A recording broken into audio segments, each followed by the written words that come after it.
Hello, we're Biscuiteers, the original hand-iced biscuit company, and each year we ice around 3 million biscuits by hand, and today we'll be showing you how to ice 5 different circle shapes with an Easter theme.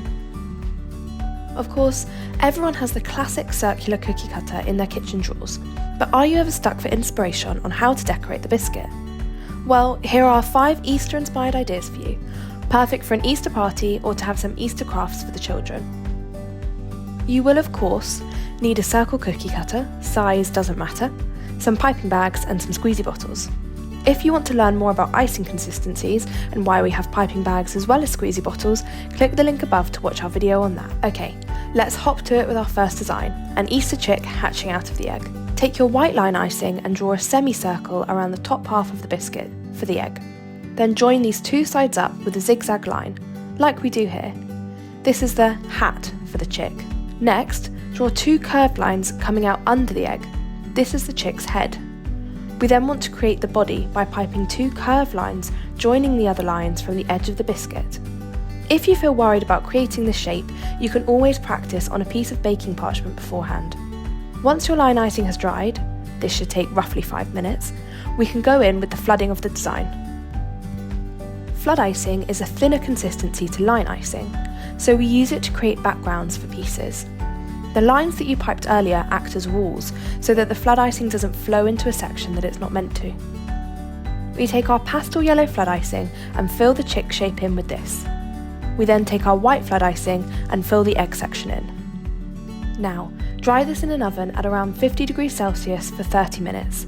We do this to dry the icing so that it's perfectly set and we can decorate the biscuit quicker. We then trace the outline of the shell with our white line icing, following the shape that we created earlier. Next, we add some fluff to the chick by zigzagging our yellow line icing around the head and the body, making the shape of the wings as well. Fluff looks different every time, so don't worry about perfecting this. Your chick can be as fluffy as you like.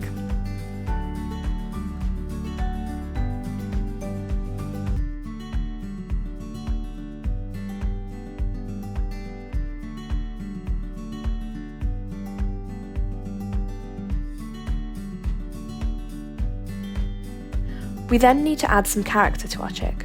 So with our black line icing, we draw 2 small dots for eyes and add our orange beak.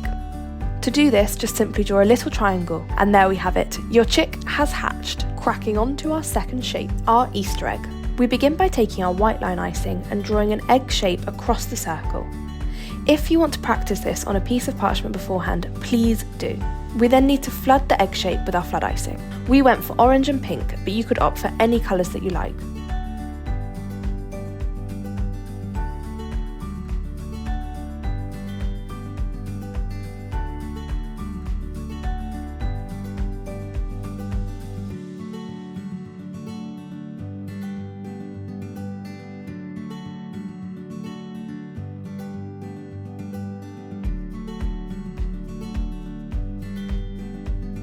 Once this is dried, it's time to add some detail.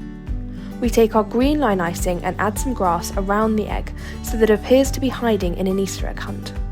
You can add as much or as little grass as you would like.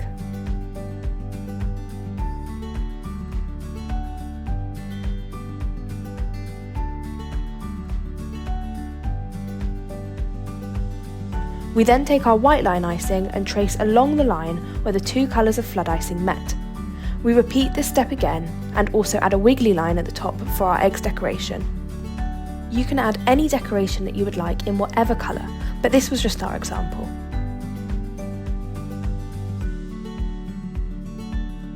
Finally, we finish the white decoration with some dots and a few more lines across the egg, and we then go in with our yellow line icing, just repeating the same steps before but in different areas.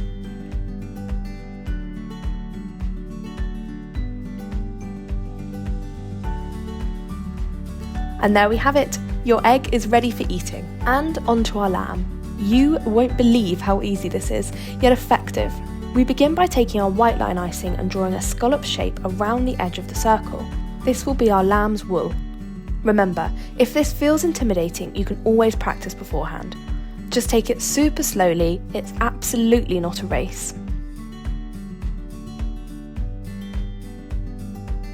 We then draw a big U shape in the middle of the biscuit and top it off with another scalloped line, like so. Now, it's time to flood the biscuit. We, of course, flood the fur with white line icing and then the face with yellow.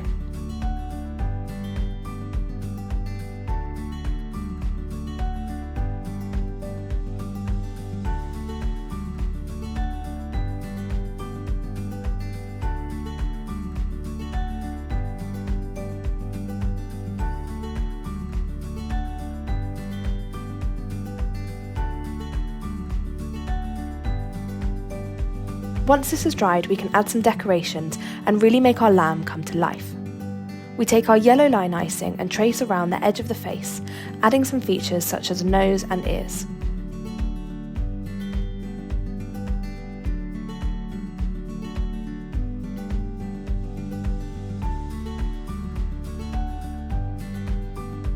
Once we've done that, we take our white line icing and using our fluff technique that we learnt earlier with the chick, we add the wool of the lamb.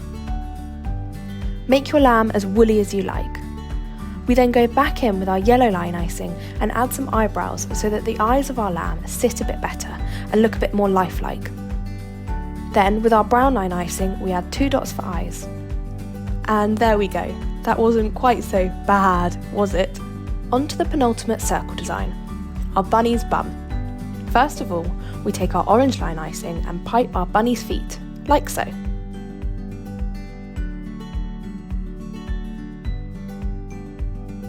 Now we add the tail, so we pipe a circle just above the feet. And then, like we did before, we pipe a wiggly line around the outside for the fluff of the bunny. Once that's dried for 5 minutes, we can flood it. We flood the body orange and the tail and feet white.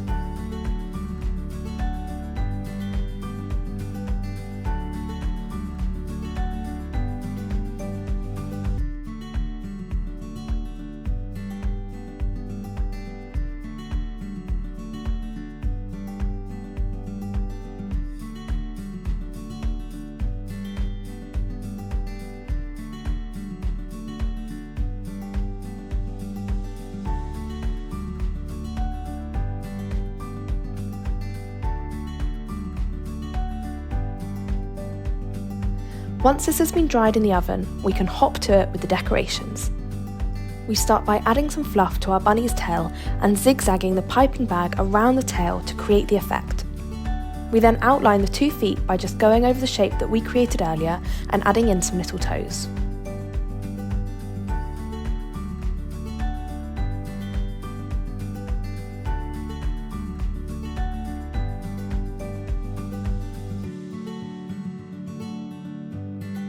We use our pink line icing to define these toes and add little pink dots to both feet as well for the paw pads.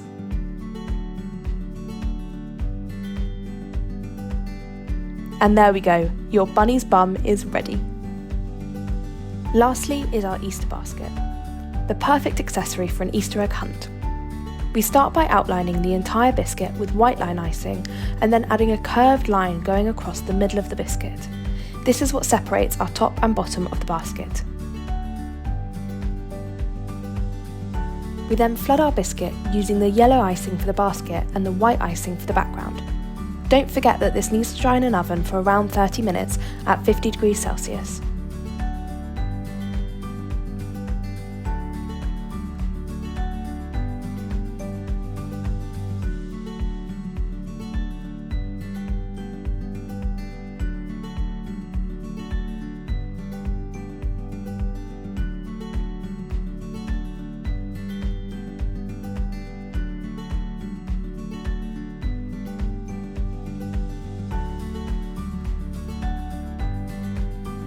To begin with decorations, we take our orange line icing and ice an egg. This is not your classic egg shape as we need it to appear as if it's sitting in the basket. We repeat this step with different colours and 4 different eggs, until our basket looks full. It's a good idea to vary the heights and sizes of your eggs so that they look more 3D. You can choose any colours you like for the eggs, we just went with these as we thought they looked very sweet.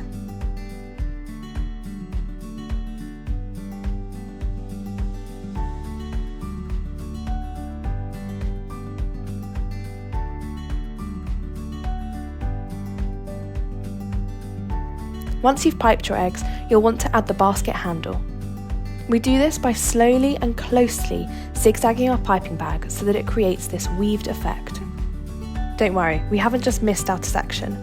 We've left the middle purposefully so that we can add a bow in later. Once your handles are finished, you'll want to add in the same weaving effect to your basket at the bottom. So simply repeat the piping action here.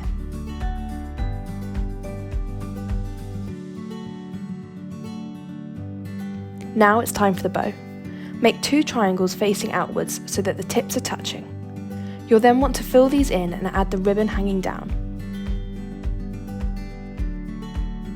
Simply pipe a tapered line downwards like so on either side and fill these in. It helps it look a little bit more realistic if the 2 ribbons are different lengths. Now we can add some decoration to our eggs. We did this in white line icing and used things like lines, dots and wiggly shapes to create the desired effect. You can choose whatever decorations you like. And there we have it. Your egg basket is ready to be cracked open. And there we are, 5 different examples on how to pipe some Easter circles.